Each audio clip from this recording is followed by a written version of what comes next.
हाँ चलिए ठीक है, देखो अब कल तक हमारा रेजिडेंशियल स्टेटस वाला पार्ट पूरा हो गया था। सेक्शन 6 हमने पढ़ लिया था कि रेजिडेंट किसे बोलते हैं और नॉन रेजिडेंट किसको बोलते हैं। Done, okay. अभी नेक्स्ट है ना,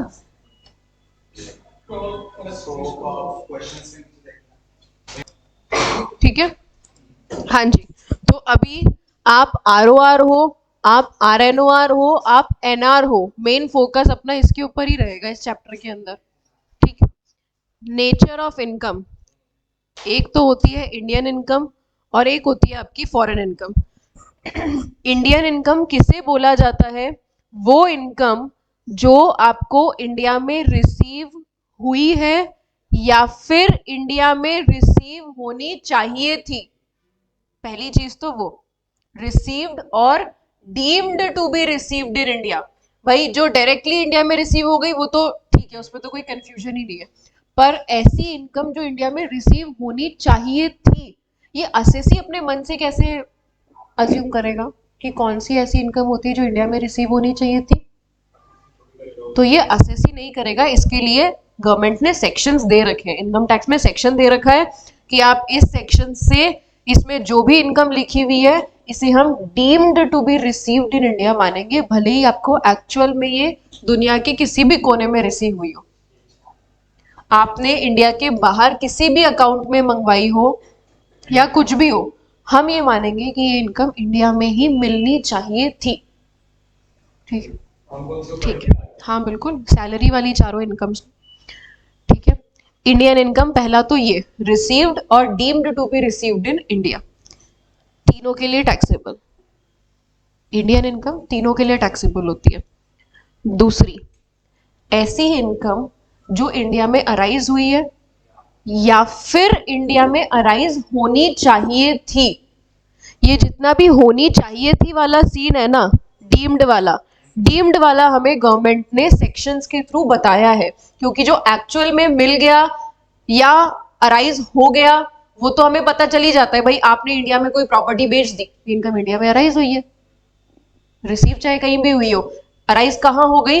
इंडिया में हो गई, ये तो दिख ही रही है। रेंटल इनकम है, आप रहते हो दुबई में, आपको इंडिया में आपका कोई घर है, हाउस प्रॉपर्टी है, उससे आपको रेंट रिसीव हो रहा है। रिसीव कहाँ हो रहा है? दुबई में। घर कहाँ है? इंडिया में। घर इंडिया में है तो इनकम अराइज कहाँ हुई है? इंडिया में अराइज हुई है, हाँ, तो इंडियन इनकम हो गई। फिर से इंडियन इनकम है तो तीनों के लिए टैक्सेबल हो जाएगी। डन। अभी नेक्स्ट इनकम आती है फॉरेन इनकम, जो अराइज भी बाहर हुई है और रिसीव भी बाहर ही हुई है। ऐसी इनकम जो अराइज भी बाहर और रिसीव भी बाहर हुई है उसे बोला जाता है फॉरेन इनकम। बस इसमें आपको एक जो बाइफर्केशन देखना है वो ये देखना है, बिजनेस कहाँ से कंट्रोल हो रहा है। अगर बिजनेस कंट्रोल या सेटअप इन इंडिया है तो आर मतलब OR और RNOR के लिए टैक्सेबल होगी, NR के लिए टैक्सेबल नहीं होगी। नॉन रेजिडेंट का बिजनेस इंडिया में है या बिजनेस कंट्रोल इंडिया में हो रहा है, इनकम रिसीव और अराइज कहाँ हो रही है? ये बिजनेस कंट्रोल इन इंडिया का मतलब आपका place of effective management. Suppose केवल आपका place of effective management India में है ना, आपकी जो बिजनेस इनकम जो अराइज हुई है मतलब वो भी फॉरेन में हुई है और जो रिसीव हुई है वो भी आपको फॉरेन में ही हुई है। तो बाहर मान लो आज आपकी दुबई में कोई प्रॉपर्टी है, ठीक है, वो दुबई की प्रॉपर्टी आपने सेल कर दी, प्रॉपर्टी कहाँ? दुबई में। पैसा कहाँ रिसीव होगा? दुबई में। लेकिन वो प्रॉपर्टी बिजनेस की थी, कौन से बिजनेस की? जो बिजनेस कंट्रोल इंडिया से हो रहा है। वो जो प्रॉपर्टी थी ना, प्रॉपर्टी दुबई में है तो अराइज भी बाहर हुई, रिसीव भी बाहर हुई, लेकिन वो ऐसे बिजनेस की प्रॉपर्टी थी जो बिजनेस इंडिया में या तो कंट्रोल हो रहा है या सेटअप ही इंडिया में है। ऐसा जैसे मान लो आज रिलायंस है, वैसे रिलायंस का एग्जांपल लेना सही नहीं रहेगा क्योंकि वो तो कंपनी इंडियन कंपनी बन गया, ठीक है। मान लो DCC है, ठीक है, DCC HUF एक टाइप ऑफ पर्सन है। अभी इसका जो बिजनेस है, बिजनेस सेटअप कहाँ पर है? इंडिया में। बिजनेस इंडिया में सेटअप है, लेकिन DCC के नाम पर एक प्रॉपर्टी दुबई में खरीदी हुई है।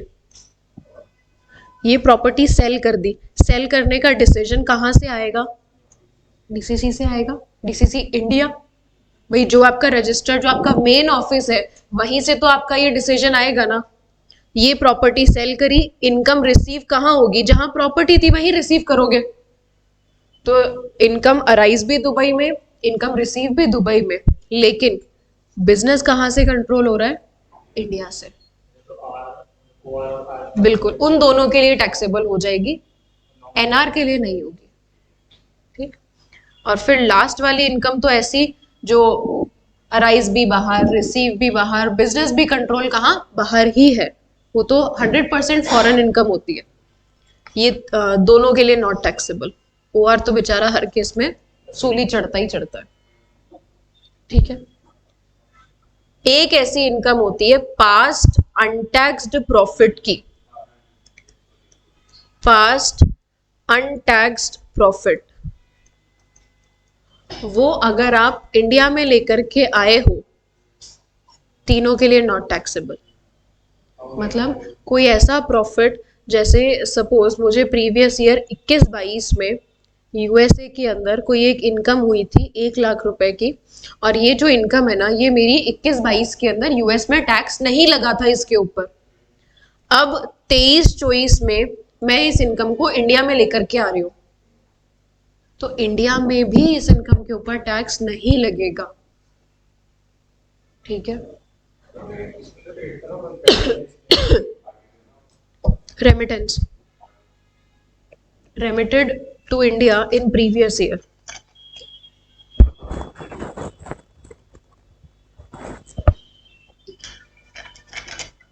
लेकिन इसका एक्चुअली पॉइंट होता क्या है ना, ये पढ़ते इसको इस तरीके से है कि भाई आपने बाहर पैसे कमाए, वो पैसे आप इंडिया में भिजवा रहे हो, वो भिजवाए हुए पैसे टैक्सेबल नहीं होंगे। सेम ईयर की कमाई सेम ईयर में भिजवाओगे, टैक्सेबल होगा।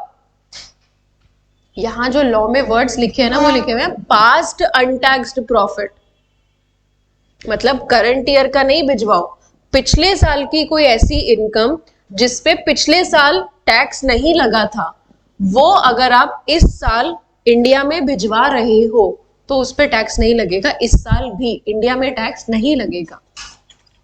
ठीक है, डन। ये पास्ट अनटैक्स्ड प्रॉफिट होता है।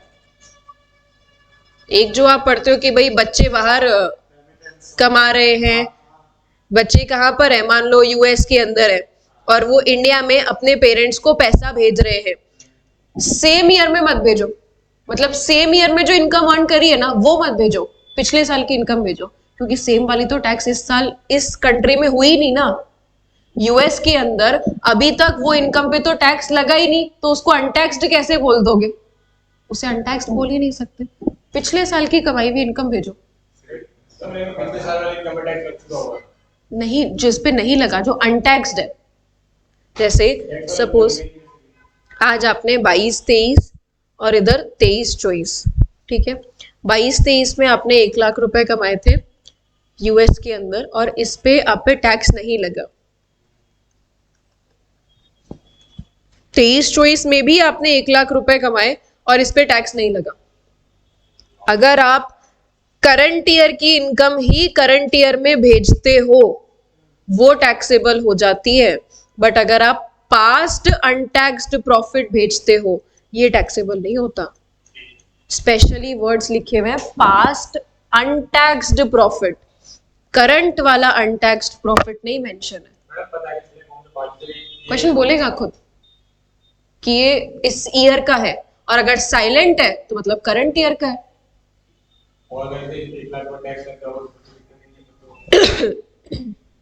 अनटैक्स्ड की बात करता है, जो उस साल में टैक्स नहीं लगा। ठीक है, डन।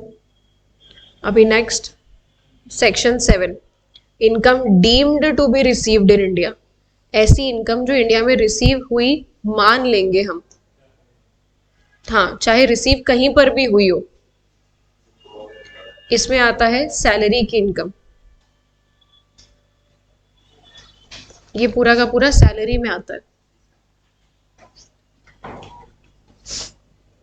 ठीक है, पहला पीएफ का पॉइंट। पीएफ से आपको दो इनकम होती है, एक इंटरेस्ट की इनकम और एक एक्चुअल कंट्रीब्यूशन। एक्चुअल कंट्रीब्यूशन 12% तक एग्जेम्प्ट होता है। वही एम्प्लॉयर आपके पीएफ में कंट्रीब्यूट कर रहा है, वो आपके लिए इनकम है। ये income up to 12% of salary exempt होती है। और उस कंट्रीब्यूशन के ऊपर, टोटल कंट्रीब्यूशन के ऊपर जो इंटरेस्ट आता है, वो इंटरेस्ट कितना एग्जेम्प्ट होता है? 9.5% तक का एग्जेम्प्ट होता है। तो अगर इतनी ही इनकम है ना, 12 या 9.5, वो तो तुम कहीं पर भी रिसीव कर लो, वो तो वैसे भी एग्जेम्प्ट है, इंडिया को मतलब नहीं है। पर जो एक्सेस इनकम है, आप कह रहे हो आपका पीएफ का इंटरेस्ट आ रहा है सपोज 10%, इंडिया में आप 9.5% तक रिसीव कर रहे हो क्योंकि एग्जेम्प्ट है। रिमेनिंग आप क्या कह रहे हो उसको कि मुझे कहां पर भेज दे? दुबई। टैक्स हेवन है, टैक्स ही नहीं लगेगा, टैक्स ही नहीं लगेगा इसके ऊपर, तो मुझे वो आप उधर भेज दो। नहीं माना जाएगा। सैलरी कहाँ अर्न करी है? इंडिया में। सैलरी अगर इंडिया में कमाई है तो उस सैलरी के बेसिस पर जो पीएफ मिल रहा है, या सैलरी भी छोड़ो, पीएफ तो आपको, पीपीएफ, सेल्फ एम्प्लॉयड भी अगर होते हो तो आप पीपीएफ में इन्वेस्ट कर सकते हो, पर पीपीएफ पे ये प्रोविजन लगते हैं 9.5 और 12 वाले, पीपीएफ पर ये प्रोविजन ही नहीं लगते। इसलिए इधर रिकॉग्नाइज प्रोविडेंट फंड आरपीएफ, जो एम्प्लॉय प्रोविडेंट फंड भी होता है, उसी पर ये प्रोविजंस लगते हैं। तो अगर आप एम्प्लॉय इंडिया के थे, अब आपको जो पीएफ का पैसा मिल रहा है वो आप बाहर मंगवा रहे हो, जितना एग्जेम्प्ट है उतने में इंडियन गवर्नमेंट को कोई भी समस्या नहीं है। एक्सेस वाला पैसा इंडिया का पैसा है, इंडिया का पैसा तुम बाहर मंगवा रहे हो, तुम्हारी गलती है, इंडिया को पागल थोड़े ना समझ सकते हो। एक्सेस वाला पैसा deemed to be received in India कह देंगे, क्योंकि वैसे भी इंडिया में मिलना चाहिए था। ठीक है, 9.5%, 12%, दोनों से एक्सेस मनी अगर आप इंडिया के बाहर भी रिसीव करते हो तो भी हम उसे मान लेंगे कि इंडिया में रिसीव हुआ था। कोई डाउट? नेक्स्ट, टैक्सेबल मतलब ट्रांसफर अगर आपने करा है यूआरपीएफ से आरपीएफ, जब तक यूआरपीएफ था तब तक टैक्स नहीं लगता। अनरिकॉग्नाइज्ड फंड होता है तो उस पे एक साथ जब रिटायरमेंट में मिलता है तभी टैक्स लगता है। यूआरपीएफ पे अभी आप पे टैक्स नहीं लगा होगा। अब आप अगर यूआरपीएफ से आरपीएफ में ट्रांसफर कर रहे हो, मतलब अभी अनरिकॉग्नाइज्ड फंड आपका क्या हो चुका है? रिकॉग्नाइज्ड हो चुका है। रिकॉग्नाइज हो गया तो आपको पता है कि इसके ऊपर टैक्स लगेगा। आप क्या कर रहे हो? पैसा विड्रॉ करवा करके कहीं और मंगवा रहे हो। रिकॉग्नाइज हो गया तो एक साथ अभी तक के एक्यूमुलेटेड बैलेंस पे टैक्स लगता है ना, तो ज्यादा दिमाग लगा करके क्या कर रहे हो? वो पूरा का पूरा पैसा मंगवा रहे हो अपने पीएफ का कहीं और, नहीं चलेगा। ये पैसा deemed to be received in India treat होगा। ठीक है, जेन्युइन सी बातें हैं सारी। आगे एटीसीसीडी। एटीसीसीडी क्या होता है? एटीसीसीडी मतलब एम्प्लॉयर और एम्प्लॉय एक पेंशन फंड होता है। अटल पेंशन योजना, new pension scheme, national pension scheme, ये एक ही के नाम है। इनमें अगर आप इन्वेस्ट करते हो, इनमें कौन इन्वेस्ट करता है? दोनों लोग इन्वेस्ट कर सकते हैं, एम्प्लॉयर एम्प्लॉय, या अगर कोई सैलरीड नहीं है तो अदर देन सैलरीड भी इन्वेस्ट कर सकता है। तो अगर ऐसी 80CCD2 में, 80CCD के अंदर सॉरी, कोई भी कंट्रीब्यूशन किसने करा है? सेंट्रल गवर्नमेंट ने करा है। सेंट्रल गवर्नमेंट कब कंट्रीब्यूट करेगी? जब आप गवर्नमेंट के एम्प्लॉय होगे। तो अगर आप गवर्नमेंट के एम्प्लॉय हो और गवर्नमेंट ने कंट्रीब्यूट करा है 80CCD के अंदर, तो वो पैसा रिसीव कहीं पर भी हुआ हो, हम इंडिया में रिसीव्ड मान लेंगे। बेसिकली ये तीनों चारों पॉइंट्स वही है कि आप नौकरी तो इंडिया में कर रहे हो, आपका एम्प्लॉयमेंट किधर है? इंडिया में। और एम्प्लॉयमेंट के बाद जो पैसा मिलता है उसको इंडिया से बाहर मंगवा रहे हो, तो ये तो जेन्युइन सी बात है कि इंडिया में ही रिसीव हुआ हुआ मानना पड़ेगा। ठीक, deem to be received in India. कोई समस्या, कोई डाउट, कोई सवाल? नो? हाँ जी काव्य, क्लियर? ठीक है। नेक्स्ट, डीम्ड टू अक्रू और अराइज इन इंडिया। ऐसी इनकम जो कहीं और भी अराइज हुई होगी तो भी हम उसको इंडिया में ही अराइज हुआ मान लेंगे। वैसे इसमें ऐसा कुछ लगेगा ही नहीं कि कहीं और अराइज होनी चाहिए थी। ये वही इनकम्स होती हैं जो एक्चुअली में अराइज ही इंडिया में होनी चाहिए थी। सबसे पहला, salary earn by non resident in India. कोई नॉन रेजिडेंट है इंडिया में, मान लो 2 महीने 3 महीने आया, नौकरी करके चला गया, है ना। जैसे मान लो कोई नेपाली आया, है ना, ठीक है हाँ, है ना। तो वो क्या करा, वो इंडिया में आया था। अब इंडिया में क्या करा इसने, 2 महीने एज अ, हाँ 2 महीने एज अ कुक काम करा, ठीक है, सैलरीड बेसिस पे करा।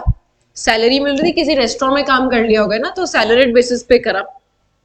2 महीने की सैलरी जो इसको मिली है, अभी ये तो चला गया नेपाल। नेपाल चला गया तो बोलेगा शाह जी मैं तो इंडिया में ही नहीं था, मैं तो इंडिया का रेजिडेंट ही नहीं हूँ, मैं तो नॉन रेजिडेंट हूँ, ज्यादा नहीं आता वो एक्सेंट, है ना।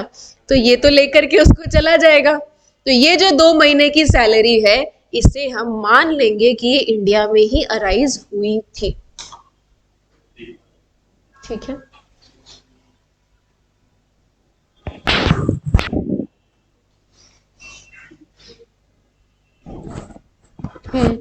चलिए आगे। Next, second, salary. हाँ देखो नंबरिंग कैसे डालिए ना। Second, salary from government to an Indian citizen for services rendered outside India. Ek Tha tiger, Salman Khan. वही सलमान खान इंडिया के लिए काम करता है, रॉ का एजेंट होता है ना, पर काम कहाँ कर रहा होता है, वो जहाँ ऐसे अजीब अजीब से जानवर होते हैं ना, ठीक है, इंडिया के बाहर काम कर रहा होता है। किसके लिए, इंडिया के लिए। उसको फोन पे वो बोलता भी है ना, तुम्हें सैलरी कहाँ से मिलती है, इंडियन गवर्नमेंट से। नहीं आता, कोई बात नहीं। इंडियन एम्बेसी, और मान लो इधर अमेरिका, अमेरिका के अंदर, यूएस के अंदर इंडियन एम्बेसी है। इंडियन एम्बेसी में काम कौन कर रहे होंगे, इंडिया के लोग बाग। उन्हें तनख्वाह भी कौन दे रही होगी, भारत सरकार। तो वो जो पैसा उनको मिल रहा है वो इंडिया में टैक्सेबल होगा। Got it. Third, dividend from Indian company, जैसे फेसबुक और रिलायंस। फेसबुक का शेयर है ना रिलायंस के अंदर, जियो के अंदर फेसबुक का शेयर है। तो अब फेसबुक एक नॉन रेजिडेंट है, फेसबुक को जियो से जो डिविडेंड मिल रहा है उसके लिए फेसबुक को इंडिया में टैक्स पे करना पड़ेगा, क्योंकि वो income deem to be arise in India होगी। ठीक है, फिर फोर्थ, फिफ्थ और सिक्स्थ सिमिलर पॉइंट है। Interest, royalty, technical service. क्या बोलता है ये इंटरेस्ट, रॉयल्टी, टेक्निकल सर्विस? देखो इधर है अपने, सपोज मोदी जी, मोदी जी मतलब गवर्नमेंट ऑफ इंडिया। इधर है अपने योगी जी, रेजिडेंट। और इधर है अपने जो इंडिया में आना तो चाह रहे थे पर आने नहीं दिया गया, ठीक है और इधर है इधर है ये मेलोनी जी, ठीक है। अब इसको मैं एक्चुअली ऐसा लिखती नहीं हूँ, इसको मैं लिखती हूँ मेलोडी जी, ठीक है। ये है एक नॉन रेजिडेंट। तो भारत सरकार वो तो पता नहीं हाँ, कहीं उल्टा हो जाए, कहीं ये यहां से बदल जाए हाँ, ठीक है। अभी ये government of India non resident को पेमेंट कर रही है, इंडिया का रेजिडेंट नॉन रेजिडेंट को पेमेंट कर रहा है, या एक नॉन रेजिडेंट को पेमेंट कर रहा है, किस चीज का?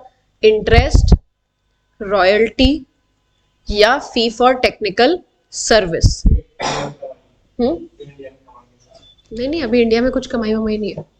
मेलोडी जी को सपोज मोदी जी ने मेलोडी जी से मान लेते, नहीं अभी बयान नहीं करा, अभी तो 2000 करोड़ रुपए उधार लिए हैं, मान लो मोदी जी ने मेलोडी जी से कितने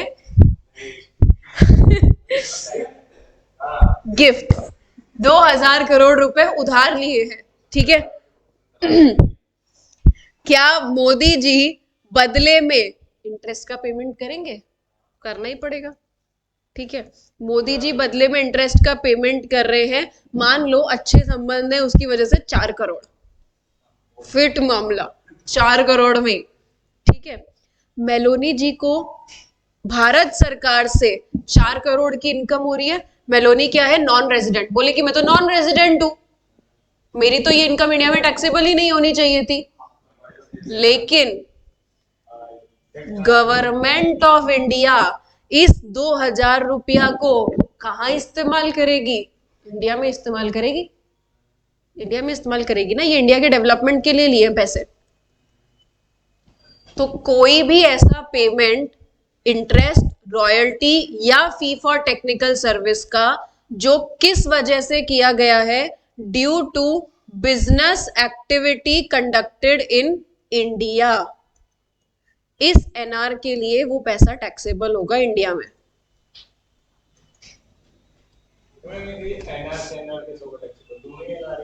हाँ, इस एनआर ने, मान लो आज इलॉन मस्क ने मेलोडी जी से पैसा लिया है, थोड़ा सा सीन ऑपोजिट कर देते हैं ना, मान लीजिए, हाँ पैसा इंडिया में लगाना पड़ेगा, पैसा इंडिया में लगाओ, वो जरूरी कंडीशन है। जैसे आज सपोज फिर ये अब इससे पैसा ले रहा है, ठीक है, इलॉन मस्क मेलोडी जी से पैसा ले रहा है, कितना? 200 करोड़ रुपया, किस चीज के लिए? सेटअप करने के लिए ऑटोमोबाइल फैक्ट्री इन इंडिया। हाँ, इंडिया में टेस्ला लाने के लिए ये मेलोडी जी से पैसा ले रहे हैं 200 करोड़ रुपए, उनको भी कुछ परसेंट शेयर देंगे इसके अंदर, ऑब्वियस सी बात है, ठीक। इस पैसे पर ये इसको इंटरेस्ट का पेमेंट, या अगर ये उसको रॉयल्टी का पेमेंट कर रहे हो या फी फॉर टेक्निकल सर्विस का पेमेंट कर रहे हो, सेटअप टेस्ला कहाँ हो रहा है? इंडिया में। दिल के अरमा आंसुओं में बह गए, ठीक। इंडिया में भी टैक्सेबल होगा, और फिर जो मेलोडी है जाके वहां पे टैक्सेबल होगा। डीटीडब्ल्यू पढ़े हो ना? वो लग जाएगा, बिल्कुल लगेगा, डीटीडब्ल्यू पढ़े हो ना? ठीक है, तो एनआर को एनआर पैसा दे रहा है, क्यों? कनेक्शन इंडिया में है भाई, वो जो पैसा, ये जो भी आप पेमेंट कर रहे हो, इसका जो बिजनेस एक्टिविटी है वो कहां कंडक्ट हो रही है? इंडिया में, टैक्सेबल हो जाएगा, उस नॉन रेजिडेंट के लिए ये इनकम टैक्सेबल होगी, ठीक है, done, okay. Next, income from property या asset situated in India and income from transfer of capital asset situated in India. Suppose आपका आज विष्णु नौकरी फोकरी लेकर के भाई सीएमए वगैरह बन के और यूएस चला गया, ठीक है, लेकिन विष्णु का इधर एक घर है, होम स्वीट होम, उस होम स्वीट होम को विष्णु ने रेंट पे दे दिया, रेंटल इनकम विष्णु अपने यूएस के अकाउंट में ही मंगवा रहा है, घर कहां पर है? इंडिया में, इनकम अराइज इन इंडिया। फिर विष्णु तो चला गया यूएस, विष्णु ने क्या करा, अपना एक वेकेंट लैंड था, वो वेकेंट लैंड बेच दिया तो कैपिटल गेन होगा, जमीन कहां थी? इंडिया में, इनकम अराइज इन इंडिया, ठीक। फिर ये गिफ्ट, भाई कोई रेजिडेंट किसी नॉन रेजिडेंट को या किसी नॉट ऑर्डिनरी रेजिडेंट को अगर गिफ्ट देता है 50,000 से ऊपर का, क्योंकि अदर सोर्सेज में गिफ्ट पे लिमिट लगा रखी है ना 50,000 की, 50,000 से ऊपर का गिफ्ट देता है तो वो गिफ्ट भी क्या हो जाएगा, इंडिया में टैक्सेबल हो जाएगा। हाँ हाँ, वो तो सारी कंडीशंस लगती है, हेड वाली कंडीशन तो लगेगी, रिलेटिव नहीं होना चाहिए, शादी ब्याह में नहीं मिलना चाहिए, फलाना ढिमकाना, ऐसा। ठीक। और एक last, income out of business connection in India. अभी इंडिया में बिजनेस कनेक्शन किसको मानते हैं? बिजनेस कनेक्शन इन इंडिया, जैसे पहला समझना, टाटा, जैगवार। पर जैगवार के बिहाफ पर इंडिया में जैगवार कौन बेचता है? टाटा। दोनों का आपस में एग्रीमेंट है ना कि आपके बिहाफ पर, क्योंकि टाटा का मार्केट कैप्चर है इंडिया में, तो इंडिया में जैगवार कौन बेचता है? टाटा। दोनों ने आपस में एक म्यूचुअल एग्रीमेंट कर रखा है। ऑल्दो वैसे तो दोनों एक ही है, पर नाम पे तो जैगवार के नाम पे जाती है ना, तो ये एग्रीमेंट के थ्रू अब क्या माना जाएगा, जैगवार नॉन रेजिडेंट है, टाटा रेजिडेंट है। जैगवार का इंडिया में बिजनेस कनेक्शन है क्योंकि इंडिया में सेल का कॉन्ट्रैक्ट कर रखा है, एग्रीमेंट कर रखा है आपने रेजिडेंट के साथ में, business connection in India. Jaguar को जो भी इनकम होगी इंडिया में सेल करने से वो इंडिया में टैक्सेबल होगी। ठीक है, जैसे पिज्जा, डोमिनोज। डोमिनोज भी मेरे ख्याल से यूएस का ही है, डोमिनोज यूएस का ही है शायद। डोमिनोज इंडिया में डोमिनोज का पिज्जा बेचता है जुबिलेंट फूड वर्क्स। इंडिया में डोमिनोज का पिज्जा बेचता है जुबिलेंट फूड वर्क्स। वही स्वाद, वो इसकी जो रेसिपी है ना डोमिनोज की, जो वो नो हाउ है, वो जो सीक्रेट है रेसिपी वगैरह, वो सब डोमिनोज ने किसके साथ शेयर कर रखी है? जुबिलेंट फूड वर्क के साथ में शेयर कर रखी है कि आप हमारा पिज्जा बेचोगे, अगली बार डोमिनोज से पिज्जा मंगवाओ ना तो उस पर देखना ऊपर लिखा हुआ है जुबिलेंट फूड वर्क्स। हाँ, डिब्बे पे चेक करना, जुबिलेंट फूड वर्क्स आएगा, क्योंकि डोमिनोज के बिहाफ पर इंडिया में उसी की सेम रेसिपी का पिज्जा कौन बेच सकता है? जुबिलेंट फूड वर्क्स बेच सकता है। तो इन दोनों का माना जाएगा बिजनेस कनेक्शन इन इंडिया। ये एनआर है, इसका जुबिलेंट फूड वर्क के साथ में बिजनेस कनेक्शन इन इंडिया होगा, और इसको जो भी इनकम हो रही है पिज्जा बेचने से वो इंडिया में टैक्सेबल होगी, है ना। और बिजनेस कनेक्शन क्या होता है? वो वही टाटा जैगवार हो गया, वो एक ही में आ गया।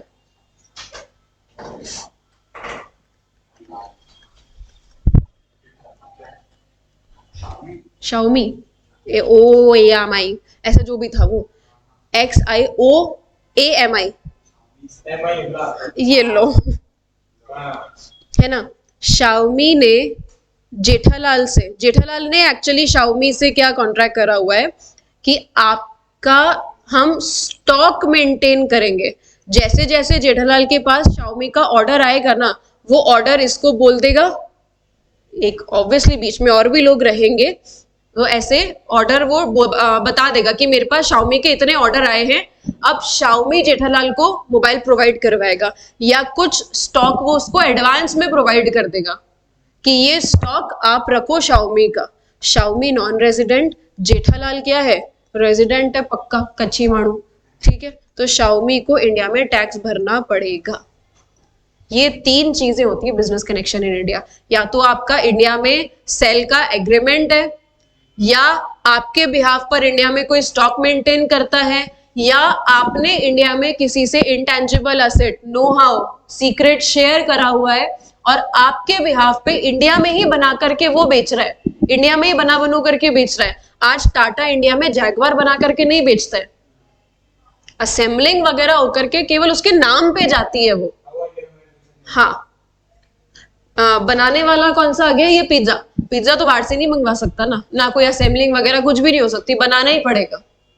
तो नो हाउ शेयर करा, मतलब इंटेंजिबल शेयर करा, बेचने का एग्रीमेंट करा, या फिर स्टॉक मेंटेन कर रहे हो, इसे बोलते हैं बिजनेस कनेक्शन इन इंडिया। ठीक है, जैसे सपोज मेक माई ट्रिप है ना, मेक माई ट्रिप का वो दुबई की कौन सी है वो बिल्डिंग है, बुर्ज खलीफा, है ना। मेक माई ट्रिप, और इधर है वो, ठीक है। बुर्ज खलीफा वालों ने एमएमटी वालों के साथ में ये कॉन्ट्रैक्ट करा हुआ है, या चलो कॉन्ट्रैक्ट वगैरह कुछ भी नहीं करा हुआ है। ये एमएमटी वाला जो है ना, ये क्या करता है, अपने एजेंट्स को, अपने लोगों को बोलता है जो भी इसके पास में बुकिंग करवाने के लिए आते हैं कि आप मेरे पास एमएमटी से बुकिंग करवाओ, तो आपको बुर्ज खलीफा या पूरा दुबई का टूर, है ना, दुबई टूर का जो भी प्राइस है वो हम 5% कम प्राइस पर लगा देंगे, मान लो 5%। आपका जो भी टोटल पैकेज बनेगा वो हम एडजस्ट वगैरह करके आपको कम प्राइस पर ही लगाएंगे। ये बिजनेस कनेक्शन होगा क्या इंडिया में?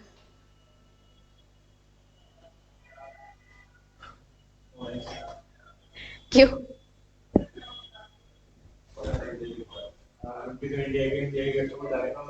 तो दुबई ने बोला है या बुर्ज खलीफा वाले ने बोला है क्या?